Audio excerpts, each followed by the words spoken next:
வணக்கம். மழை, பனி, வெயில் இப்படி எல்லா சீசன்லேயும் சூப்பராக பூக்கக்கூடிய ஒரு பூனா அது இந்த கலர் காக்கட்ட மல்லி தாங்க.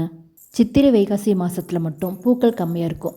மற்ற டைம்லாம் சும்மா தாறுமாறாக பூத்து குலுங்கும். கலர் காக்கட்டான்னா அதே நான் புதுசாக இருக்கே, இது ஜாதி மல்லி தானே, இல்லை இது பிச்சிப்பூ அப்படின்னு நிறைய பேர் கேட்டுகிட்டே இருக்காங்க. ஜாதி மல்லியும் கலர் காக்கட்டான்னு பார்க்குறக்கு ஒரே மாதிரி இருக்கிறதுனால கொஞ்சம் கன்ஃபியூஸ் ஆகிருக்கலாம். இந்த செடியை பாருங்கள், இதோட இலைகள், பூ, அரும்புகள்லாம் பார்த்தாலே உங்களுக்கே புரியும் இது காக்கட்டான் வெரைட்டி தான் அப்படின்ட்டு. அதே போல தான் ஊருக்கு ஊர் எப்படி ஸ்லாங் மாறுதோ அதே மாதிரி இந்த பூவுக்கு வேறு வேறு பேர் இருக்குது.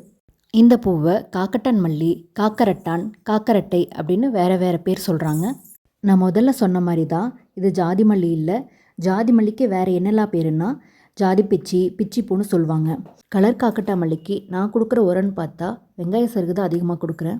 எப்பயாவது தொழு உரம் கொடுக்குறேன். இந்த ரெண்டும் ஃபாலோ பண்ணிங்கனாவே போதும், இந்தளவுக்கு நல்லா பூ பார்க்கலாம். மற்றபடி தண்ணி மட்டும் ரெகுலராக ஊற்றி விடுங்க. இதுக்கு பூச்சி தாக்குதல்னு பார்த்தா பெருசாக ஒன்றும் வர்றதில்ல. இவ்வளவு அழகாக ஈஸியாக நிறைய பூக்கக்கூடிய இந்த கலர் காக்கட்டா மல்லி செடியை நீங்களும் வளர்த்தி பாருங்கள். Happy gardening. நன்றி.